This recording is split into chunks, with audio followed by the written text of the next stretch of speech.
இங்க பாருங்க எல்லாரும் பாருங்க எனக்கு குழந்தை என் குழந்தைக்கு பதில் சொல்லாம இவன் எப்படி இன்னொருத்தி விட்டு பொண்டாட்டிட்டு போவான் அதனால தான் நடு ரோட்ல நின்னுட்டு இல்லன்னா இதே இடத்துல எனக்கு சார் ஊத்தி குழந்தை சாவேன் என் குழந்தை வச்சு இவன் எப்படி ஒரு பொண்டாட்டிட்டு போவான்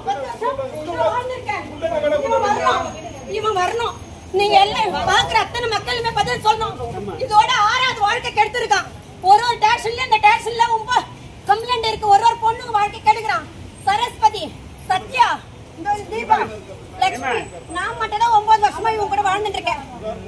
இது 10வது வருஷம் வாழ்க்கை நான் வாழ்ந்துட்டு இருக்கேன் இவன் வந்து இந்த மாதிரி ஒரு பொண்ணு வாழ்க்கை கெடுக்க சொல்ல எனக்கு நடந்த பாதிப்பு இதுக்கப்புறம் யாருக்கும் நடக்க கூடாது இந்த குழந்தைங்க அனாதையா தெருவில் நிக்க சொல்ல இவன் நின்று இருக்கான் அப்ப பதில் சொல்ல சொல்லுங்க எனக்கு என் குழந்தைக்கும் பதில் சொல்லணும் 3 வயசு குழந்தை வச்சுட்டு இல்லைன்னா சட்டப்படி பெட்ரோல் ஊத்தி இந்த வாசல நிப்பேன்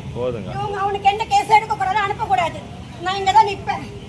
என் குழந்தைக்கு அவனு பதில் சொல்லிட்டு போக சொல்லுங்க யாரு வேணாலும் கூட்டிட்டு போட்டு பதில் சொல்லணும் எத்தனை வாழ்க்கை கெடுப்பான் இதுனா பொண்ணுங்கன்னா இன்சவையா நான் கேக்குறேன் எத்தனை வாழ்க்கை கெடுப்பான் 6வது பொண்ணு வாழ்க்கை கெடுக்கிறான் அம்புத்தூர் மகள் ஸ்டேஷன்ல இருக்கு அதே மாதிரி தாம்பரத்துல சத்யா என்ற பொண்ணு கேஸ் இருக்கு இந்த சரஸ்வதி இங்க கொடுத்துருக்கா